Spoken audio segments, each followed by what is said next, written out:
안녕하십니까. 우리 길의 길입니다. 오늘도 저번에 이어서 계속 하겠습니다. 저번에는 그 저희 우리 민족이 어떻게 보면 지리상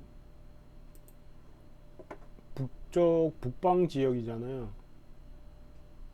북방 지역에서 살았으니까, 그리고 이 땅이 사실 다 알다시피 뭐 청나라 통치하는 금나라 만족이죠. 그리고 그 전에 뭐 거란이나 그리고 몽골 치고 들어왔을 때 이 지역에서 뭐 오랫동안 뭐지 자리 잡고 있었잖아요. 그러니까 이 지역 역사로 봐도 그 사람들 특성이 약간 좀 강한 편이에요. 약간 강하는 게 아니라 약간 뭐 하여튼 좀 강한 편이죠. 그러다 보니까 생존력도 강하고 어떻게 보면 한국 오니까 생활력도 강한 거죠. 이렇게 뭐 날씨도 춥고 뭐 조건도 안 좋은 그런 동네에서 살다 보니까 다른 데 가면 다른 지역 사람들보다 어떻게 보면 생존력이 강한 거죠. 그래서 일단 저희 어릴 때 막 이렇게 저번에도 좀 얘기했었는데, 이 지역에 뭐 살고 있던 분이, 그리고 막 사회 좀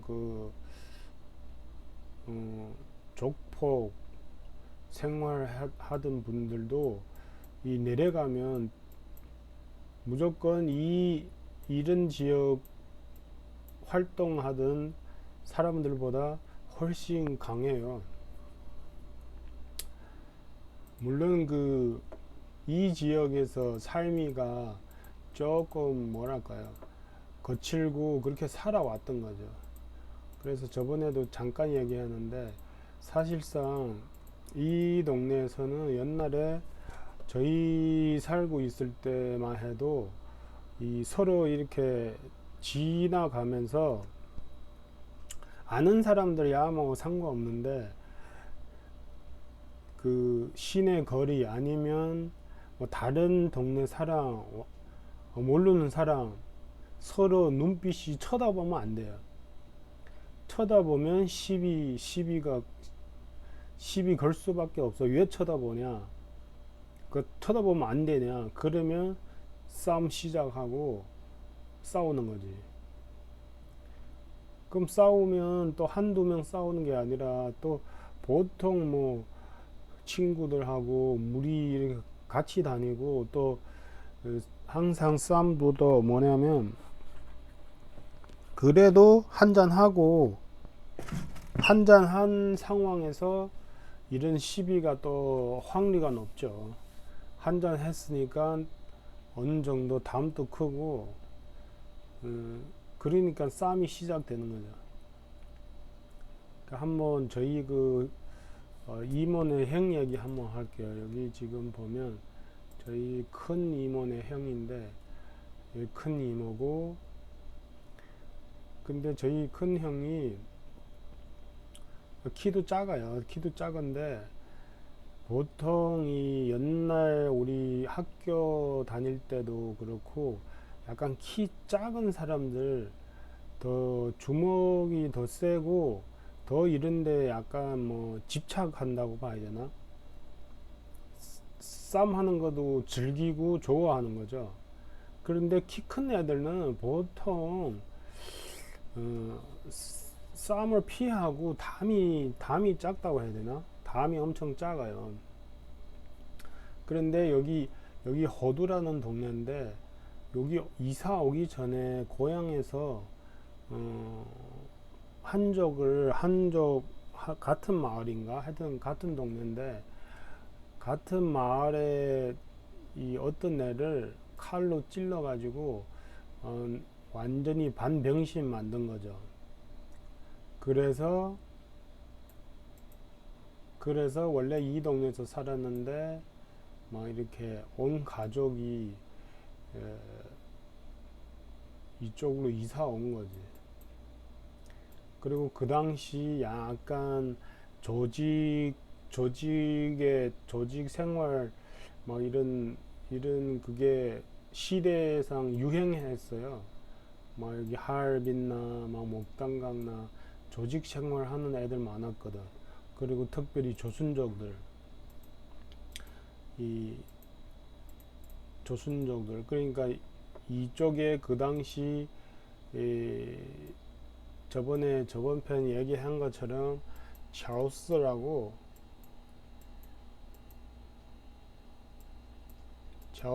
있는데, 이 사람이 조순족이에요. 저는 이 조순족인지 몰랐는데, 이분이 이, 이 하얼빈뿐만 아니라 흑룡강뿐만 아니라 거의 뭐 이 동북의 동북 삼성의 큰 주먹 조직이었어요.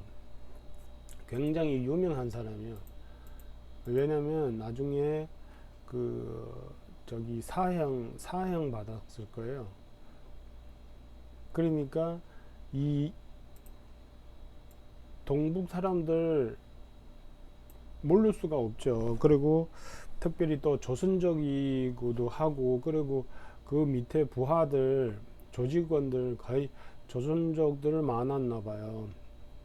그러니까 이, 이 하얼빈에서 아무리 이게 하얼빈에서 조직 생활 하다 보니까 이런 동네에 다 이게 조직원이 있어서 조선족들 동네들 있잖아요. 여기 영랑하고 해림 막 이렇게 막 그런 시절이었어요. 그리고 우리 형한테 이런 얘기 많이 들었거든요. 그 당시 약간 이쪽 조직에 막 관련 있는 사람들 있어요. 막 그래서 이 깡패 생활하는 애들 많았고, 특별히 조선족들 살기 힘들고 막 이러니까.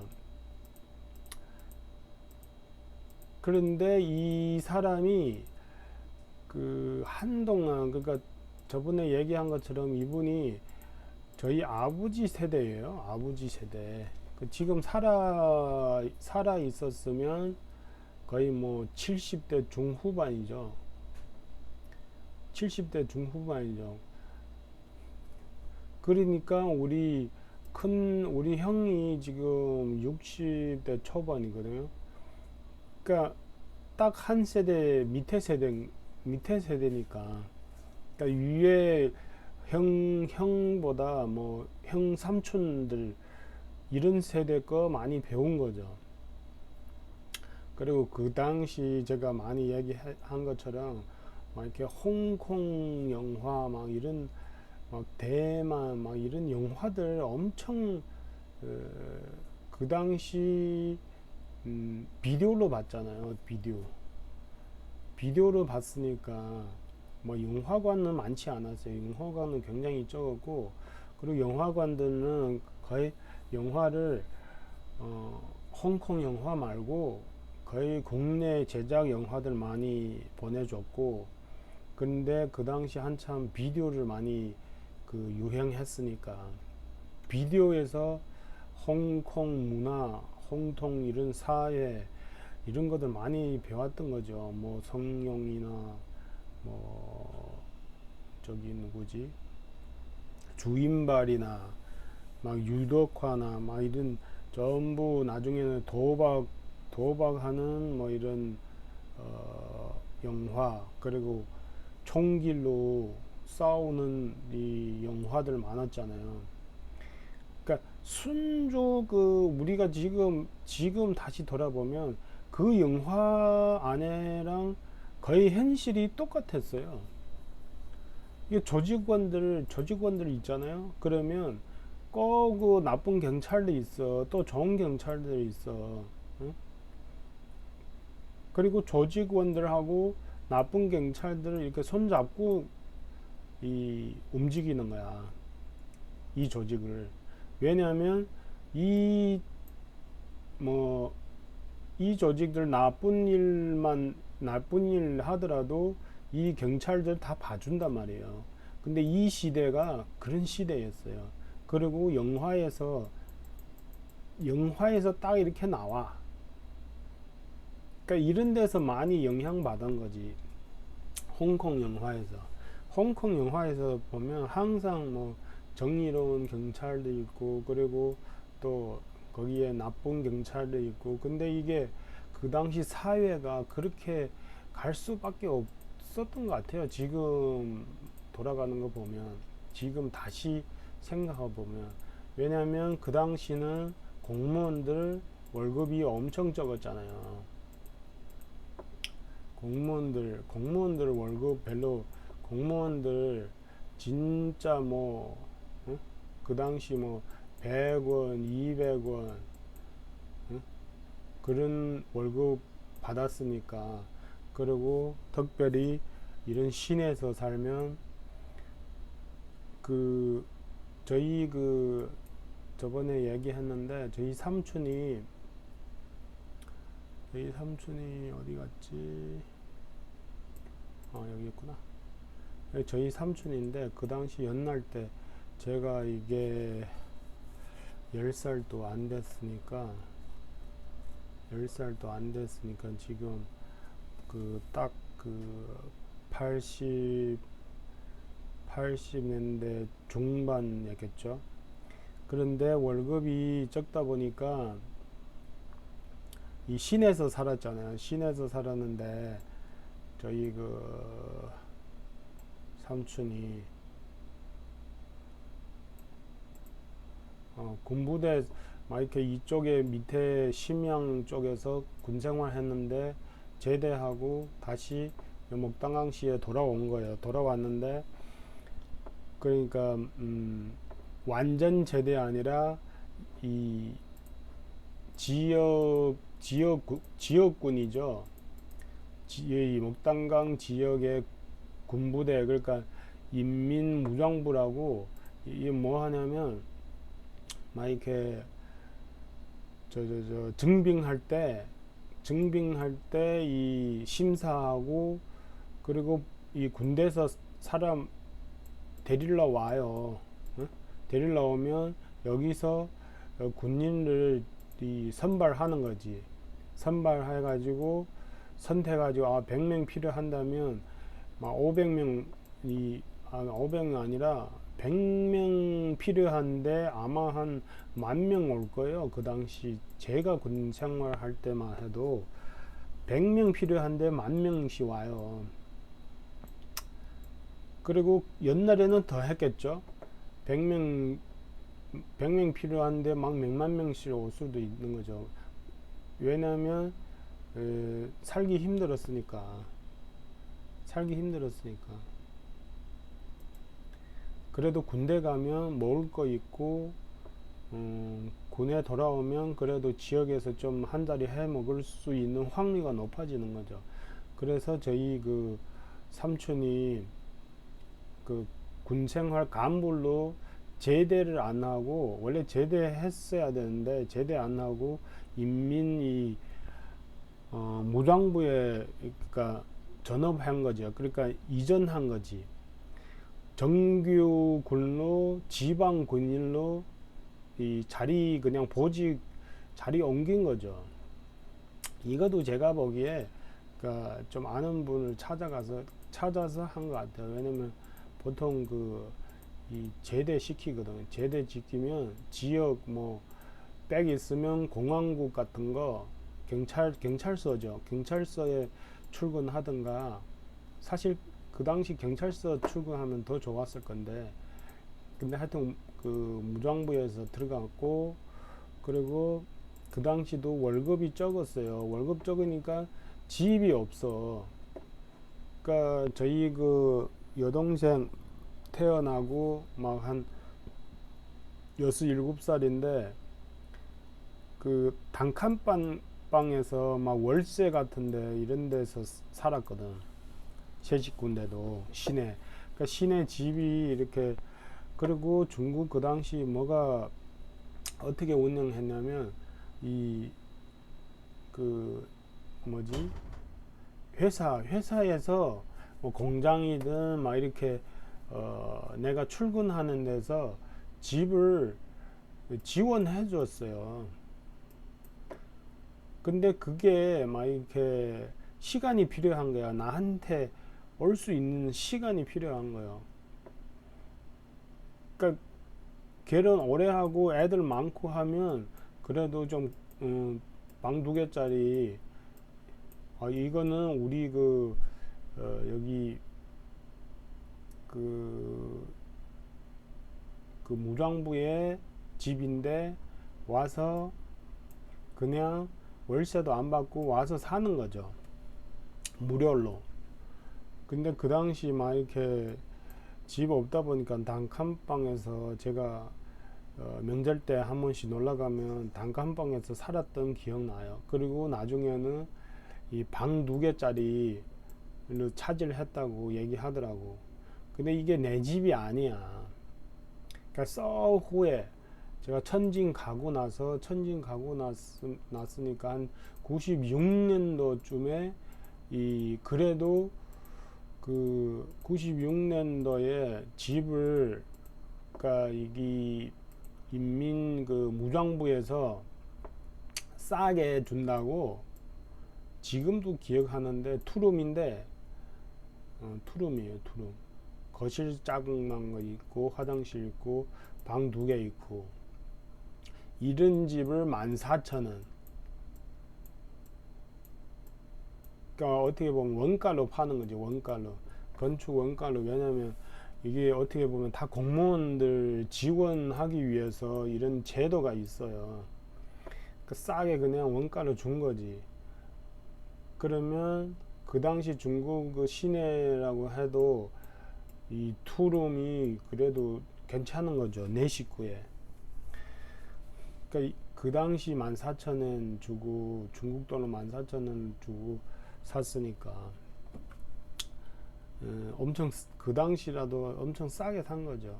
근데 공무원들은 그러니까 옛날 막 80년대는 진짜 살기 힘든 공무원들 많았어요. 그러니까 부패가 심했던 거죠. 부패. 돈 받고 이런 문화가 심했던 거. 그리고 모든 중국인들 다 이거를 허용했던 거예요. 정신상 이거를 왜냐면 공무원들 뭐 월급도 적고 살기 힘들고 하니까 다 그냥 알면서도 많이 봐주고 허용했던 거예요. 솔직히 얘기하면. 그러니까 위에서도 그냥 너네 살기 힘드니까 그냥 봐주고, 그 밑에서도 이게 당연한 거라 이런 식으로 다 서로 이렇게 약간 그 법에서 그냥 서로 알면서도 정신이 뭐랄까 이게 허용했던 거지. 그러니까 나중에 천천히 사회가 발전되고 시간 지나 보니까 이거를 완전히 습관되고 뭐 상식되고 그랬던 거죠. 그러니까 점점 사회 발전, 월급도 많이 주고 있는데도 돈 받는 문화가 계속 뭐 유행했던 거죠. 습관. 돈 한 번 받으면 2번 받게 돼 있고, 돈 100원 받으면 나중에는 200원 받게 돼 있고, 그러니까 그리고 아까 얘기한 것처럼 깡패 조직들 하고 경찰들 항상 한통수예요. 왜? 뭐 경찰들 대놓고 돈 받을 수가 없잖아요. 그러면 깡패들 가서 뭐 돈 받고 뒤에다가 또 경찰한테 줘요. 그럼 경찰들 그런 정상적인 가게나 회사 가가지고 뭐 술집이나 노래방이나 막 이런 데 가서 이 돈 받을 수가 없잖아요. 이 법에 문서상 법에는 허용되지 않으니까. 그러니까 이 깡패들 가가지고 돈 받고 대신 이 돈을 뭐 절반 정도 아니면 뭐 얼마 30% 경찰 이런데 관계자한테 주는 거지. 그리고 경찰들은 또 편리 봐주고. 그러니까 서로 윙윙했던 거지. 그러니까 그런 사회가 어차피 그런 역사가 있었던 거죠. 뭐 제가 그때는 한국에 없었지만 한국에도 막 영화들 보면 그런 막 이렇게 내용들 많잖아요. 그러니까 거의 비슷해요. 한국 문화도 거의 그 당시 제가 알기에 홍콩 영화도 많이 보고 홍콩 문화를 많이 흡수하고 이 영향 많이 받았을 거 아니에요. 사실상 마찬가지예요. 그러니까 그 조직들도 막 이렇게 뭐, 뭐 싸우고 사람 죽이고 막 이런 것들 계속 눈 감아주고 한동안 그랬던 것 같아요. 그리고 저번에 얘기한 것처럼 막 이런데 제가 살고 있는 주변인데 개설하고 이러는 데는 광산이 있어요. 석탄 광산이 있었고, 그리고 이 따칭 이거 대경라는 데인데 이런 데는 석유가 나왔어요. 근데 이런 데는 이 석유 나오고 막 이렇게 광산이 있다 보니까 이런 데서 일하고 그리고 공장 운영하고 이런 사람들 돈이 많았단 말이에요. 그러니까 얘네들은 막 깡패 조직도 전부 총기 다 있었어요. 총기. 이 엽총 같은 거 막 갖고 다니고 권총 같은 거 다 있었어요. 이 동네 다 권총이라면 있었단 말이에요. 그리고 뭐 어차피 경찰하고 막 한통 쏘고 그 당시 뭐 전쟁 끝난 지도 얼마 안 됐고 막 경찰한테 돈 주고 총기 살 수도 있을 거 아니에요. 그러니까 총기도 많았고 하여튼 엽총 같은 거는 많았어요. 왜냐면 저희 여기 이 동네에서 살 때도 저희 그 형네 제일 큰 이모부가 엽총 있었거든요. 엽총 갖고 다녔거든. 막 뭐지 사슴 같은 거 뭐였지 그게 그런 거를 잡아가지고 고기도 갖다 주고 우리 먹었었던 기억이 나요.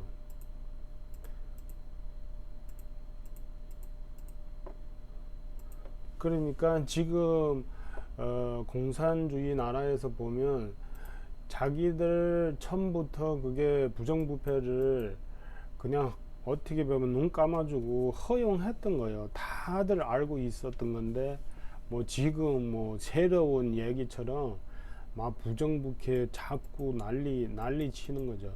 사실 자기들 밑에 관직서부터 밑에서부터 한 단계 한 단계 올라왔을 거 아니에요. 응?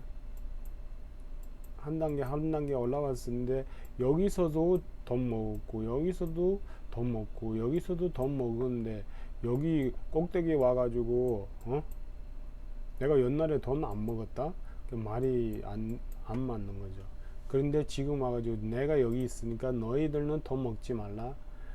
그러니까 사회 곳곳에 뭐 옛날에 무슨 작은 일이라도 돈 없으면 담배 아니면 고급 이런 술 같은 거 선물하고 요 좀 한번 봐달라.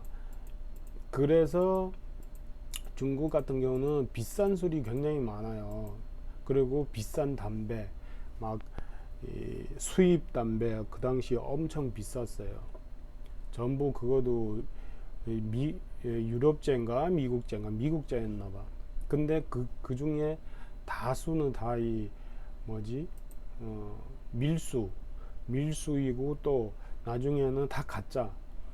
그거를 어느 지역 남쪽이든 어디에서 가짜를 만들어 가지고 워낙 중국의 그 담배들 비싸다 보니까 그 웬만하면 서민들도 막 이렇게 수입 담배를 피우는 거예요. 밀수해오고 그 당시.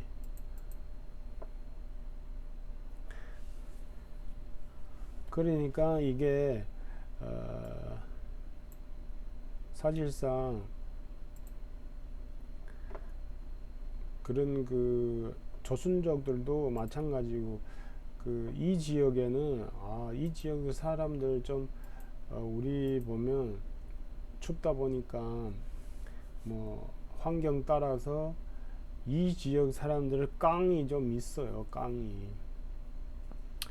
그러니까 뭐 조순족들도 어차피 이 지역에서 살아왔으니까 그러니까 이 지역에서 벗어 나오니까 완전히 뭐 음? 그래도 다들 잘 나갔던 거죠. 남쪽의 사람들은 머리는 잘 돌아도 막 이런 밀고 나가고 막 이 깡 있게 뭐 행동하고 이런 게 굉장히 부족해요.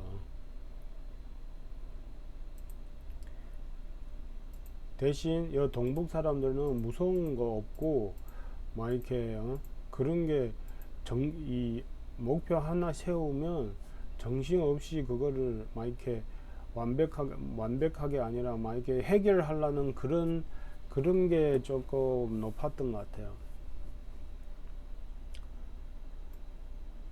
그리고 또 어떤 얘기 있었냐면 저희 여기 우리 사돈들이 있는데 이분이 사돈이에요. 사돈인데 그 사모님이 이분인가?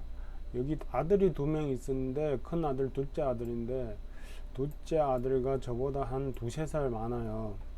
저희 형 그 친구 때였는데 근데 이분들을 어디서 살았냐면 밑에 여기 요지요 개성 개동 쪽에서 살았나 봐. 그리고 우리도 요 지역에서 살다가 여기 이사 온 이유도 그분들 때문에 이사 온 거예요. 왜냐면 이분이 우리 막내 이모네하고 뭐 이렇게 사촌인지 하여튼 굉장히 가까운 사이예요. 그러니까 우리하고는 사돈이지. 그러니까 알고 이런데 농사 왔으니까 우리도 이렇게 따라서 온 거지. 그런데 이분이 둘째 아들이 그 당시 뭐 있었냐면 막 그 돈을 그 당시 돈을 100원인지 200원 훔쳤나 봐요. 응? 그러면 지금 2만원?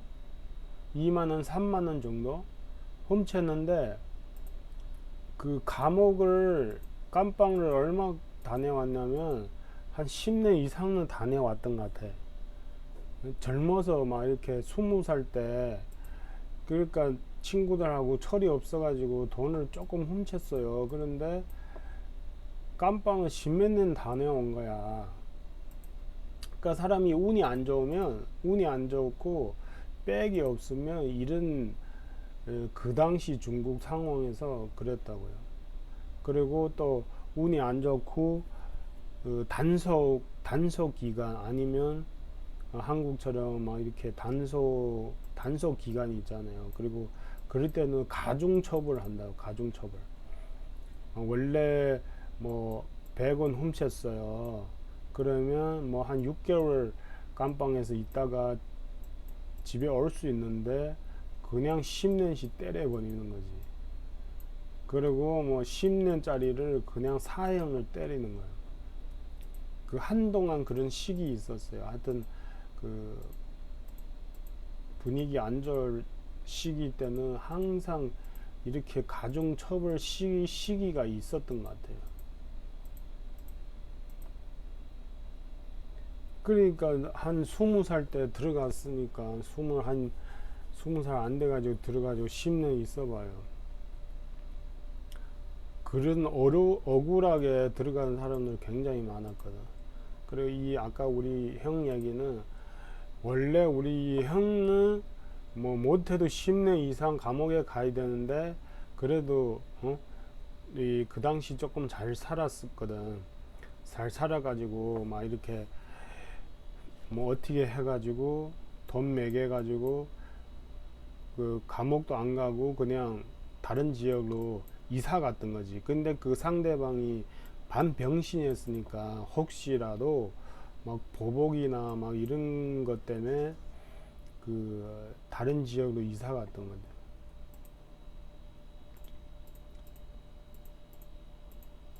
정확한 거는 하여튼 제 기억은 그래요. 이런 일이 많았어. 우리 어릴 때도 많았으니까.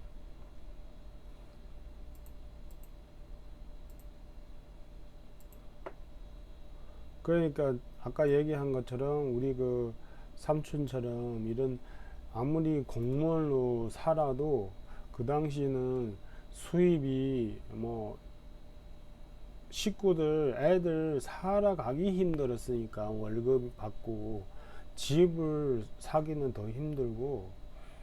그런데 그래도 이 상대적으로 농촌은 어차피 작은 돈으로 집을 질 수 있으니까 농촌에서는 작은 집을 질 수는 있어요. 어떻게 하든. 그리고 뭐 초가집에 살든 벽돌집 짓든 그 순차적으로. 근데 시내는 그 집을 그 당시 아마도 월급 비해서는 비쌌었고, 그리고 또 이런 정책이 있었던 거지. 그 시내에서 직장 있잖아요. 직장에서 항상 에, 집을 원래 해결해 주게 돼 있어요. 해결해 주게 돼 있단 말이에요. 그러니까 그 시간을 기다리는 거지. 회사 아니면 이 공무원 직장에서 언젠간 해주겠지 막 이런 게 있거든. 그러니까 계속 기다려야 했던 거지. 안 사고. 그러니까 후에 보니까 막 이렇게 90년대 중반 되니까 저희 삼촌네 막 엄청 싸게 그 공무원 직장에서 집을 주더라고. 그리고 부부 또 어떻게 해가지고, 왜냐면 저희 삼촌 숙모네는 원래 그 여기 지역에서 이사 생활 했어요. 병원에서. 그리고 나중에 병원 그 원장, 작은 병원 원장까지 됐는데도, 왜냐면 그게 개인 병원 아니니까. 그 당시 옛날에는 병원들 개인 병원들 별로 없었고 거의 다 뭐 지역 이 나라에서 운영하던 병원이니까.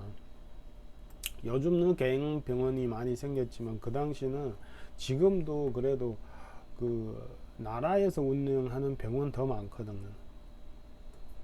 그러니까 둘이 공무원인데도 그 어떻게 해가지고 어떻게 보면 한쪽 여자 쪽의 직장에서도 집 받을 수 있고, 좀 저기 하면, 그리고 남자 쪽에서도 받을 수 있거든요. 그러니까 미리 백 좀 있고 좀 저기 하면 싸게 집 이렇게 해결해 주더라고.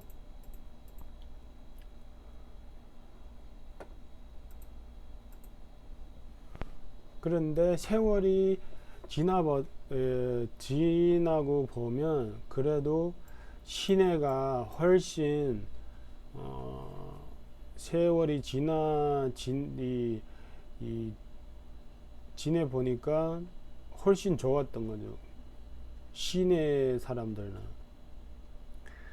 그래 시내는 뭐 어떻게 내가 직장에서 직장 다녀 가지고 지금은 연금도 많이 주고, 그리고 집도 그 당시 뭐 어떻게 완전히 뭐 개인 회사 막 이런 데 빼고 다 집을 해결해 줬단 말이에요. 집을 한 채씩. 그리고 그 집 팔고 또 새 집을 사고 이런 과정이 있었으니까.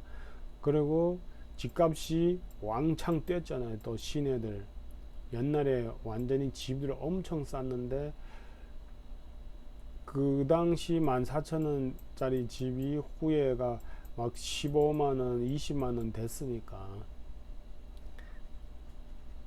그런데 지금쯤도 아마 한동안 많이 올랐다가 떨어졌으니까 옛날에 그 14,000원 집이 후에 보니까 한 20만 되더라고. 아마 지금도 한 15만원 정도. 왜냐면 하도 오래됐으니까 집들 막 이렇게. 그리고 그 당시 받았던 집들 보면 4층 5층 고층 아니라 5층, 그리고 엘리베이터도 없고 이렇게. 옛날에 보면 중국의 아파트들 보면 다 4층 5층짜리 아파트 많았어요. 엘리베이터도 없고. 그리고 막 어떤 집들 보면 6층 7층짜리 집도 있거든요. 그러면 계단에 7층까지. 요즘 사람들 7층짜리 집 그래도 굉장히 많아요. 여기 목당항 시내 안에도. 요즘은 다 엘리베이터 있고 거의 뭐 30층씩 짓더라고요. 그래도 도시 사람이 훨씬 나았던 거죠. 이 물가 상승이네. 지금 보면 연금도 많이 받고 집값이도 그래도 많이 올라갔고. 근데 시골은 아니에요. 시골 집들은 굉장히 싸고, 그리고 매매도 거의 안 되고. 그리고 지금 보면 시골 사람들은 연금도 없고, 그리고 옛날에 뭐 쭉 농사해 오면서 뭐 농사해서 돈 벌었던 것도 아니고. 그래서 지금도 마찬가지고 그 당시도 마찬가지인데, 시골 사람들 전부 시내 가려고 막 이렇게 조금 여유 있으면 다 시내로 갔었어요. 다 시내로 진출한 거지. 그러니까 지금 보니까 어떤 막 시골 이게 무인 시골 이렇게 촬영하는 유튜브들이 있더라고요. 막 이렇게.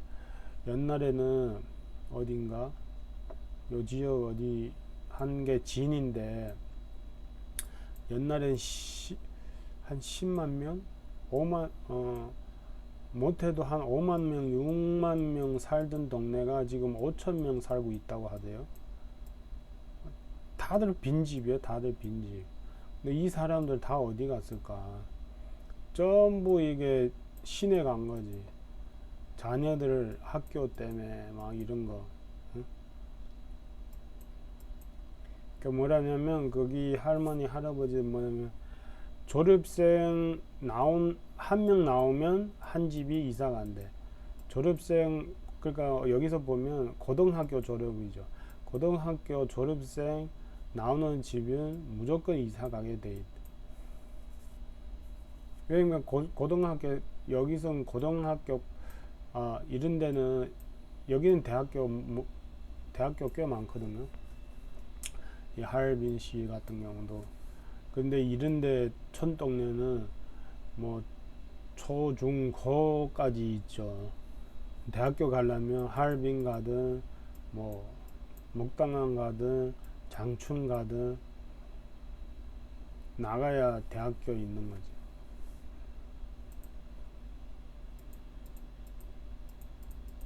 하여튼 사회가 이렇게 시내든 시골든 이 지역 사람들은 사실 살기가 좀 별로 살기 힘들었어요.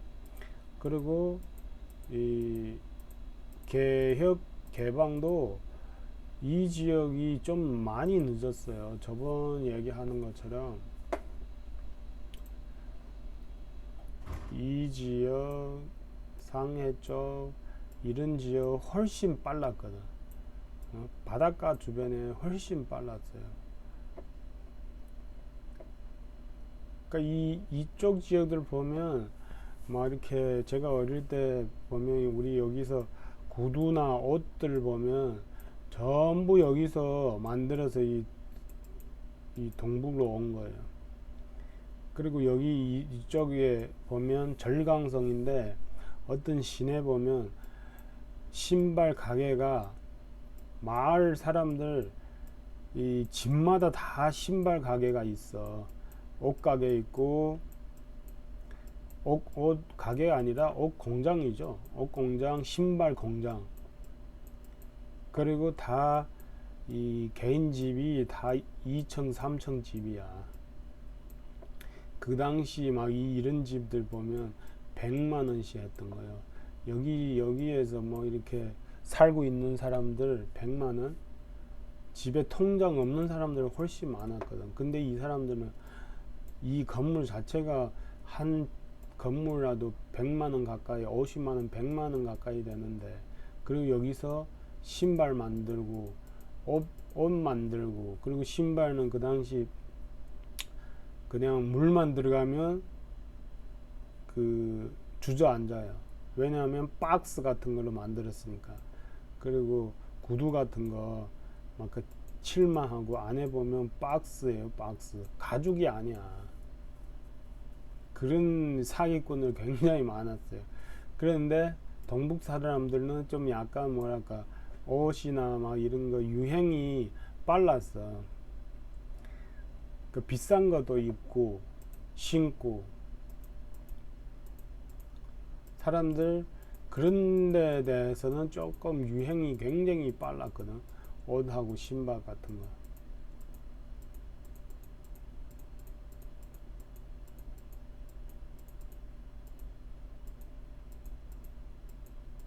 하여튼 조금 동북 사람들은 늦었던 거야. 그러니까 나중에 얘기하겠지만, 그러니까 여기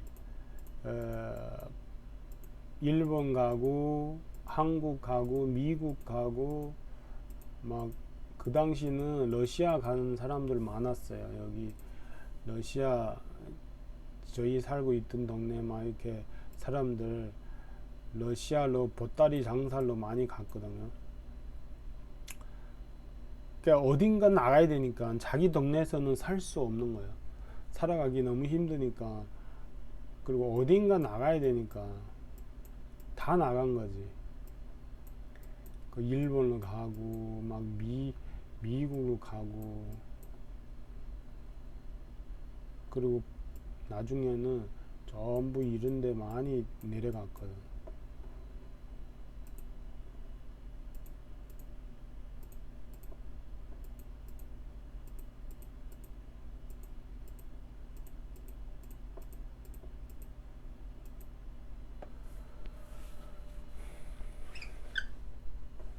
하여튼 여기에서 뭐 어떻게 보면 막 이렇게 한국 이주하고 일본 이주하고 미국 이주하고 뭐 어차피 그런 갈 수밖에 없는 환경이었어요. 중국 같은 경우는 자기 그 주변 사람들 한테 뭐 당하고, 그리고 정부의 공무원들한테 당하고, 응? 안 그래도 살기 힘든데, 그러니까 이 외국 대한 이런 갈망이 엄청 컸던 거죠. 마을에 친척 중 한 명만 밖에 물이 있었다면 무조건 자기 가족, 친구, 친척들 다 끌어가는, 끌어갈 수밖에 없으니까. 다른 세상이니까. 이 세상이 하고 이 세상이 완전히 다르니까. 물론 돈이 문제 있겠지만 살아가는데도 완전히 다른 세상이니까 그렇게 많이 나왔던 거죠. 지금 막 이렇게 이런 이야기, 요즘 그런 이야기도 많이 하더라고요.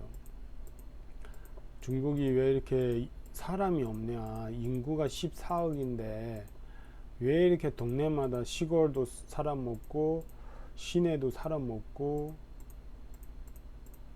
전부 다 나가 있어요. 전부 다 나가 있어. 한 14형 인구 중에 3분의 1는 3분의 1는 없다고 막 이렇게 매덕 인구가 없는 것 같다. 막 이런 그 얘기들 많이 하더라고요. 그게 맞는 거죠.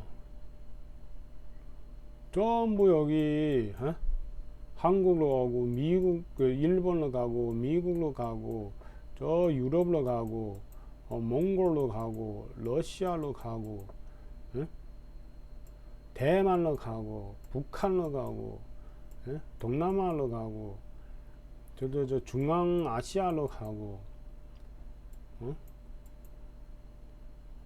잘 사는 사람들은 이 자본주의 나라로 가고 못 사는 사람들은 주변 이런 공산국가로 가고 중산층들 왜 여기 와서 그래도 나는 중국에 있는 것보다 부자니까 직원들 구해서 뭔가 장사하고 살 수 있으니까.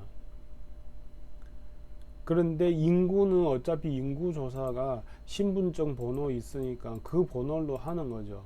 그 사람이 그 동네에서 안 살아도 어차피 체크될 수밖에 없는 이 인구 숫자예요. 물론 죽으면 그게 신분증 번호가 없어지면 저기 체크가 안 되겠지만, 자 오늘도 이 그 당시 그 당시에 뭐 사회 문제 몇 가지 얘기했고, 그리고 나갈 수 중국 떠나서 나갈 수밖에 없는 이유들 한번 얘기했습니다. 감사합니다.